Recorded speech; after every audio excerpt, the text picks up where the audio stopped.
आप सभी का स्वागत है UP academy for civil services में। मैं आपको पढ़ा रहा हूँ प्राचीन भारत का इतिहास यानी एंशिएंट हिस्ट्री ऑफ इंडिया। संघ लोक सेवा आयोग, उत्तर प्रदेश, बिहार, राजस्थान, एमपी, उत्तराखंड, हर स्टेट के लोक सेवा आयोग के लिए। बस आप एक बार पढ़ के देखिए, फिर मुझे बताइएगा। तो चलिए शुरू करते हैं। पिछली क्लास में मैंने आपको पढ़ाया था और बहुत इंपॉर्टेंट तरीके से पढ़ाया था कि श्रुति क्या होती है और स्मृति क्या होती है। श्रुति 4 हैं, मतलब वेदों की 2 कैटेगरी है, या फिर कहा जाए जो वैदिक स्क्रिप्ट हैं उनकी 2 कैटेगरी है। एक तो श्रुति, श्रुति का मतलब है सुनना। जो गुरु शिष्य की परंपरा थी उस सिस्टम को बोला गया श्रुति। तो 4 श्रुतियां हैं। 4 श्रुतियां का मतलब 4 वेद को बोला जाता है श्रुति। तो इस दुनिया में श्रुति कितनी है? 4। श्रुति का मतलब हियरिंग, सुनना। तो ऋग्वेद, यजुर्वेद, सामवेद और अथर्ववेद 4 वेद हैं। मैं जल्दी से बता दूं, ये छोटी सी वीडियो होगी लेकिन आपको इसमें सब कुछ बताऊंगा, परेशान ना होइएगा। एक एक वेद के बारे में मैं सब कुछ डिटेल में आगे चल के बताने ही वाला हूं, बट फिलहाल एक आपका एक बेसिक आइडिया हो जाए। देखिए, सबसे पहले 4 वेद हैं। इन चारों वेद को क्या बोलते हैं? श्रुति बोलते हैं। यही 4 वेद को बोलते हैं श्रुति। इनको समझने के लिए और चीज़ बनाई। देखिए, वेद अपने आप में बड़े टफ थे। सबसे पहले 4 वेद बने। चारों वेद में सबसे पहला वेद था ऋग्वेद, यानी 1500 बीसी से लेकर के 1000 बीसी तक के बीच के टाइमिंग में ऋग्वेद का कंपाइलेशन हुआ। सबसे पहला वेद ऋग्वेद था। उस ऋग्वेद को समझने के लिए बचे वेद और सब कुछ बनाए गए, ऐसा समझिए आप।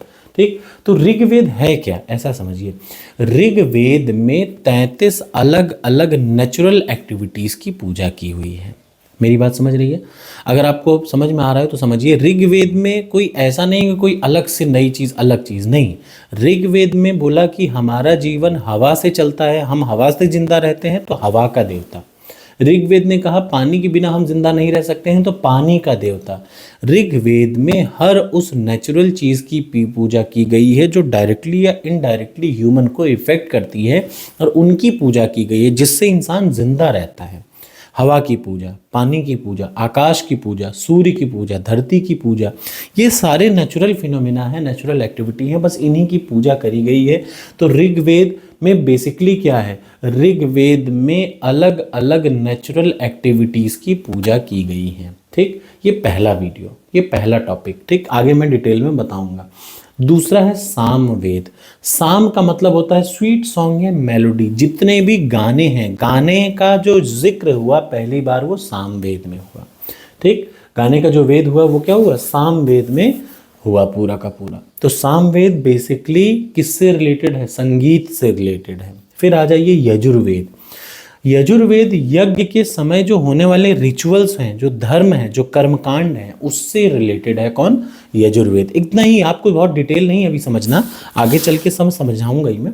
फिलहाल ऋग्वेद क्या है? ऋग्वेद अलग अलग नेचुरल फिनोमिना की पूजा करता है, प्रेयर करता है। ठीक, यजुर्वेद क्या करता है? कर्मकांड और रिचुअल्स, मतलब यज्ञ के समय में जो बलि चढ़ाई जाती है, यज्ञ के समय में क्या तरीका होना चाहिए, उन सब की।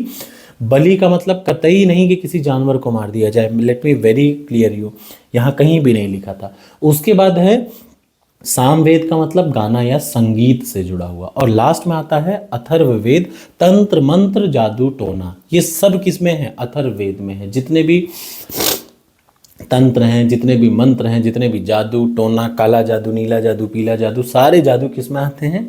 अथर्ववेद में आते हैं। तो टोटल 4 वेद। ऋग्वेद में सबसे पहला वेद बना ऋग्वेद। ऋग्वेद क्या है? कंपाइलेशन है, किस चीज़ का? अलग अलग नेचुरल फिनोमिना को प्रेयर किया गया है, को पूजा गया है ऋग्वेद में।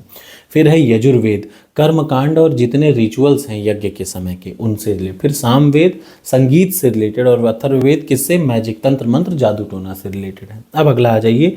4 वेद के बाद अगला आता है क्या? चारों वेदों को समझने के लिए क्या किया गया? ध्यान से सुनिए।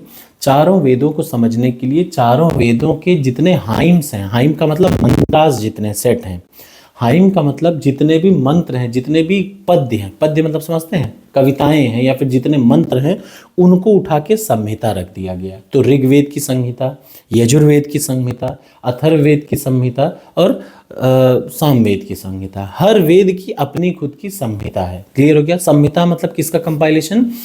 पद्य का। पद्य का मतलब पोएम, मतलब जो हाइम है उनका कंपाइलेशन। क्लियर हो गया? दूसरा आता है क्या? ब्राह्मण, ब्राह्मण क्या है, यही वेदों के जितने, भाई देखिए जितने कविताएं थी वो तो किस में आ गई, संहिता में, जितने मंत्र थे वो कविता बन के आ गई उसमें, संहिता में। अब उनका जो गद्य वर्जन है यानी प्रोज जो है उसका, पोएट्री सारी आ गई संहिता में, जो प्रोज सारे आए वो आ गए ब्राह्मण में। Prose that explain the meaning of hymns, मतलब समझ रहे हैं, जैसे आपने कोई मंत्र लिखा तो वो मंत्र उठा के संहिता में रख दिया गया, तो ऋग्वेद के सारे मंत्र उठा के ऋग्वेद की संहिता में, यजुर्वेद के सारे मंत्र यजुर्वेद की संहिता में, तो संहिता में सिर्फ और सिर्फ मंत्र उठा के रख दिए गए। उन मंत्रों का प्रॉपर एक्सप्लेनेशन किस में रखा गया, ब्राह्मण में रखा गया, कि उनका भावार्थ क्या है, भावार्थ का मतलब क्लियर एक्सप्लेनेशन, प्रोज या फिर गद्य। फिर तीसरे नंबर पे आया क्या, आरण्यक। आरण्यक फॉरेस्ट बुक है, जितने भी सिंबल इन लोगों के चारों वेद में थे, चारों वेद के अलग अलग सिंबल्स होते हैं, तो हर वेद के हर सिंबल को उस वेद के आरण्यक में रख दिया गया। This is also known as Jungle Book. और सबसे लास्ट में उपनिषद। इन सबको, इन चारों वेदों को पढ़ने के बाद, हर वेद को पढ़ने से कुछ दार्शनिकता मिलती है, वो दार्शनिकता या philosophical thought after these all Veda, अलग अलग वेदों से समझें तो उसको बोला गया उपनिषद। तो पहले आज आप इस क्लियर कॉन्सेप्ट को याद रखिए, ये पहला स्टेप है वेदों को समझने के लिए। ठीक, तो 4 वेद हैं, चारों वेदों को समझने के लिए 4 चीज़ें बनाई गई, याद रहेगा सबको। 4 वेदों को समझने के लिए 4 चीज़ें बनाई गई। सबसे पहले क्या बनाया गया, देख लीजिए। सबसे पहले बनाया गया संहिता, संहिता में इन वेदों के मंत्रों को डाल दिया गया। फिर बना ब्राह्मण, ब्राह्मण में उन मंत्रों के अर्थ को डाल दिया गया, माने प्रोस को। फिर आरण्यक माने जंगल बुक, उनके सिंबल्स को डाल दिया गया। और सबसे लास्ट में उपनिषद। ठीक, उपनिषद में उसके फिलोसॉफिकल थॉट्स को डाला दिया गया। तो ये है हिंदी ऑब्लिक इंग्लिश में। ठीक है, अब मैं आपको अगली वीडियो में बताऊंगा कि ऋग्वेद में कौन से 33 देवी देवताओं की पूजा की गई। याद रखिए, ये किसी धर्म से रिलेटेड नहीं है। आपको मैं बता दूं, उस समय हिंदू धर्म की कहीं कोई जिक्र नहीं थी, पूरे संसार में उस समय धर्म नाम से कोई परिचित नहीं था, यानी उस समय धर्म की जरूरत ही नहीं थी। उस समय क्या था, उस समय था कि हर वो चीज़ जिससे इंसान जिंदा रहता है, इंसानों ने उसकी पूजा की, वो चाहे भारत हो। और आपकी जानकारी के लिए, भारत भर में नहीं, ये टर्की में, ये जितने भी अरब का कंट्री है, जितनी अरब, जितनी नॉर्थ ईस्ट, जितने भी कंट्री हैं, सभी जगह लोग नेचुरल फोर्सेस की ही पूजा करते थे। अगर आपको याद होगा तो क्रिश्चियनिटी में, जो इस्लाम है और यहूदी धर्म, इन तीनों में जो पहले पैगंबर या इंसिस्टर थे वो थे अब्राहम साहब। अब्राहम साहब का जब जन्म हुआ था तो उन्होंने कहा था कि मैं सूर्य की पूजा नहीं करूंगा, मैं चंद्रमा की पूजा नहीं करूंगा, मैं नेचुरल फोर्सेस की पूजा नहीं करूंगा। तो यानी उससे पहले पूरे संसार में लोग नेचुरल फोर्सेस की ही पूजा करते थे। ये लिखा है कुरान मजीद में, लिखा है, क्लियरली लिखा है अब्राहम साहब के लिए। ठीक, जब मैं वो पढ़ाऊंगा तो मैं आपको पूरा का पूरा वो हिस्ट्री भी पढ़ाऊंगा। यानी एक समय पे यही चलता था जो हम चला रहे हैं। ठीक है, थैंक यू सो मच।